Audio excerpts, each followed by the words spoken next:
Top heroines లో సమంత ఒకరు. ఒకప్పుడు చేతి నిండా సినిమాలతో బిజీగా గడిపిన శామ్ ఇప్పుడు ఇండస్ట్రీకి దూరంగా ఉంటోంది.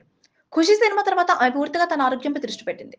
మయోసైటిస్ సమస్యను అధిగమించడానికి కొన్ని నెలల పాటు ఇమ్యూనిటీ బూస్టింగ్ ట్రీట్మెంట్ తీసుకున్న సంగతి తెలిసిందే. తన ఆరోగ్యం, చికిత్స గురించి ఎప్పటికప్పుడు అభిమానులతో పంచుకుంది శామ్. కొన్నాళ్ల పాటు విశ్రాంతి తీసుకున్న ఆమె ఇప్పుడిప్పుడే తిరిగి కెరీర్ పై ఫోకస్ పెట్టింది. మూవీ ఈవెంట్స్, రియాలిటీ షోలలో పాల్గొంటూ సందడి చేస్తోంది. అలాగే ఇప్పుడు నిర్మాతగాను మారింది. తన సొంత నిర్మాణ సంస్థతో కొత్త టాలెంట్ ని ఎంకరేజ్ చేస్తోంది. అలాగే హెల్త్ ప్యాడ్ కాస్ట్ అంటూ వైద్య నిపుణులతో కలిసి ఆరోగ్య సూచనలు ఇస్తోంది. ఇదిలా ఉంటే ఇటీవల ఇండియా టుడే నిర్వహించిన కాన్క్లేవ్ 2024లో మొదటి రోజే పాల్గొంది. ఈ సందర్భంగా తన సినీ ప్రయాణం, వ్యక్తిగత జీవితం గురించి అనేక విషయాలను పంచుకుంది.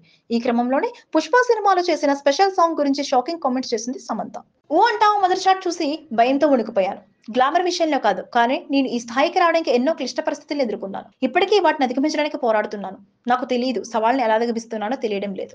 సిటాడల్ సిరీస్ ఎంతో కష్టతరమైన పరిస్థితుల్లో చిత్రీకరించడం వల్ల చాలా కష్టాలను చూశాను. కానీ ఇప్పుడు గర్వపడుతున్నాను అని శామ్ చెప్పుకొచ్చారు. అలాగే మళ్ళీ స్పెషల్ సాంగ్స్ చేస్తున్నారా అని అడగ్గా శామ్ స్పందిస్తూ ఇకపై అలాంటివి చేయను అని చెప్పారు. ప్రస్తుతం సమంత కమెంట్స్ వైరల్ అవుతున్నాయి. అల్లు అర్జున్ నటించిన పుష్ప సినిమాలో ఆమె చేసిన ఊ అంటావా సాంగ్ ఎంతో సవాల్తో కూడుకున్న పని అని వెల్లడించింది. సమంత మాట్లాడుతూ ఊ అంటావా సాంగ్ చేయాలనే నిర్ణయం కూడా ది ఫ్యామిలీ 2 సిరీస్ లోని రాజీ పాత్ర లాంటిదే అని భావిస్తున్నాను.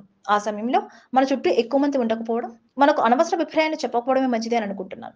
ఎందుకంటే తప్పు చేయడం, వాటి నుంచి నా బలాన్ని తెలుసుకోవడం జరిగింది. నా ధైర్యం గురించి తెలుసుకోవడానికి చేస్తున్న అన్వేషణలో భాగంగానే ఊ అంటావా సాంగ్ చేయాల్సి వచ్చింది. ఆ సమయంలో అసౌకర్యంగా ఫీల్ అయ్యాను. నేను నా పట్ల నమ్మకంగా లేను. ఎందుకంటే నేను అందంగా లేను, నేను సరిగ్గా కనిపించను అని ఇతర అమ్మాయిల మాదిరిగానే ఆలోచిస్తుంటా. అప్పుడు నా శరీరంతో నేను అసౌకర్యంగా ఉండిపోతాను అంటూ చెప్పుకొచ్చింది. Please subscribe Pragna Media. Please like, share, subscribe to Pragna Media. Pragna Media, please do like, share and subscribe. Please subscribe to Pragna Media. Please like, share and comment if you like the video. Pragna Media.